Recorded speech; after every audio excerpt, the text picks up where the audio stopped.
আজ বুধবার কেন্দ্রীয় নেতাদের উপস্থিতিতে গাইবান্ধা শিল্পকলা একাডেমিতে বাংলাদেশ জাতীয়তাবাদী স্বেচ্ছাসেবক দল গাইবান্ধা জেলা শাখার প্রতিনিধি সভা অনুষ্ঠিত হয়।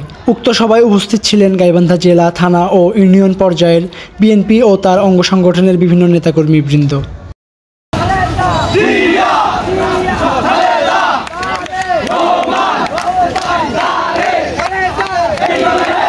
একটা লোকও মঞ্চে দাঁড়াতে পারবেন না। যারা যেই দুজনকে অনুষ্ঠান পরিচালনার দায়িত্ব দেওয়া হয়েছে তাদের বাইরে একজন লোকও দাঁড়িয়ে থাকবেন না। যে চেয়ারে বসার সে বসবেন, বাকিরা নিচে যাবেন, একজন লোকও না। দীর্ঘ 15 বছরের বিএনপির আন্দোলন সংগ্রাম, যে সংগ্রাম জনগণের অধিকার প্রতিষ্ঠার লড়াইয়ের জন্য আমরা ব্যয় করেছি। আমাদের অসংখ্য সাথী শহীদ হয়েছে, 60 লক্ষ বিএনপি নেতাকর্মীদের নামে মামলা হয়েছে, নির্যাতিত হয়েছে, অপহরণ হয়েছে, গুম হয়েছে, খুন হয়েছে। কিন্তু এই বিএনপির আন্দোলনের রাস্তা ধরে কিন্তু আজকে বিজয় এসেছে, এই কথাটি আমরা ভুলে যাই। দলের সুখ দুঃখে সবসময় পাশে থাকবে, এইরকম নেতাদেরকে আপনি সিলেক্ট করবেন। নেতা ভালো হলে কর্মীরা ভালো হয়, আর নেতারা দুর্নীতিবাজ হলে কর্মীরা দুর্নীতিবাজ হবে। সেই জন্য আমি আপনাকে উদাত্ত আহ্বান জানাবো, এমন একটি সংগঠন দিয়ে যান, সেটা সবাই খুব ভালো সংগঠন, I proud of that. So আপনারা একটি সুন্দর একটা সংগঠন দিয়ে যাবেন। আজকে স্বেচ্ছাসেবক দলের প্রতিনিধি সভা হচ্ছে।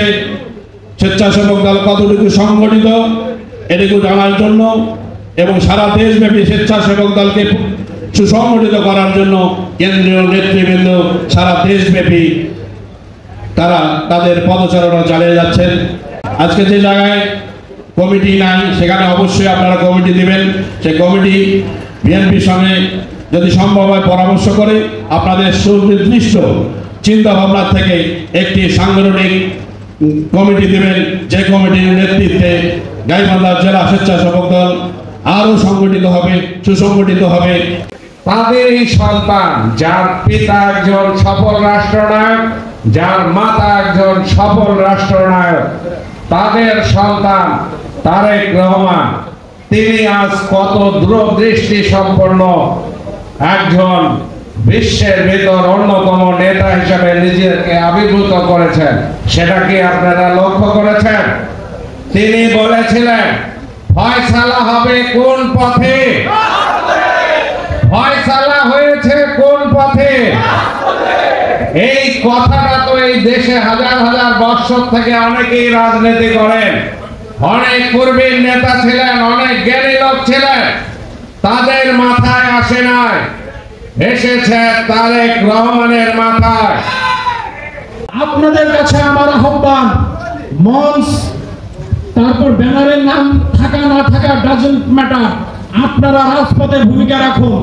রাজপথে ভূমিকা রাখলেই আপনার নাম কোনো না কোনো ভাবে আমাদের কাছে চলে আসবে।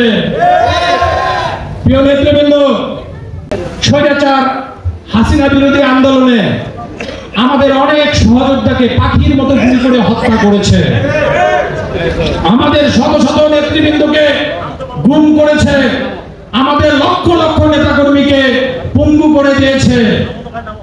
আজকে বলতে চাই, আমরা রাজনীতি করি, এই বাংলাদেশে আমরা শহীদ প্রেসিডেন্ট জিয়াউর রহমানের আদর্শের সৈনিকেরা টিকে আছে, কিন্তু ফ্যাসিস্ট খুনি হাসিনা এবং তার দোসররা বাংলাদেশ থেকে পালিয়ে গেছে। এখন কথা হচ্ছে, আমরা কি ক্ষমা করে দেব সেই শয়তানদেরকে, যারা আমাদের ভাইকে হত্যা করেছে, যারা আমাদের ভাইয়ের বুকে তাজা রক্ত ঝরিয়েছে, যারা আমাদের ভাইদেরকে পঙ্গু করেছে, সেই সকল শয়তান স্বৈরাচারদের কোনো ক্ষমা নাই। তবে আমরা আইন নিজের হাতে তুলে নেব না, আমরা তাদেরকে ধরব, আইনের হাতে সুপর্দ করব এবং আদালতের মাধ্যমে তাদের ফাঁসি নিশ্চিত করব ইনশাআল্লাহ। আমাদের লক্ষ্য এবং আদর্শ নির্দিষ্ট, যতদিন পর্যন্ত মানুষের ভোটের মাধ্যমে প্রতিনিধিত্বকারী সরকার প্রতিষ্ঠিত না হবে, ততদিন পর্যন্ত আমাদের লড়াই অব্যাহত থাকবে এবং আমরা রাজপথে থাকবো। এই লক্ষ্য এবং আদর্শ থেকে যে বিচ্যুত হবে তাকে ফেলে রেখে জাতীয়তাবাদী স্বেচ্ছাসেবক দল এবং জাতীয়তাবাদী দল সামনে এগিয়ে যাবে। আমার কথা শুনে মনে করতে পারেন নেতারা আসছে এরকম বইলেই দেয়, এরকম বলিয়ে দেয়, বাইরে যাবেন, চাটা খাবেন, গিয়ে যার যেখানে ধান্দা আছে ওইখানে চলে যাবেন, যেতে পারেন, পরে ফল বুঝবেন। আরেকটি জিনিস বলবেন, আপনারা অনেকেই বলেছেন নেতৃত্ব অবশ্যই নির্ধারিত হবে। আপনাদের বিএনপি নেতাদের সাথে আলোচনা কথা বলেছেন, আমরা বিএনপি নেতাদের সাথে আলোচনা করবো, নিশ্চয়ই করবো। আপনার কথা অবশ্যই আমরা শুনবো, আপনাকে তো দায়িত্ব নিতে হবে।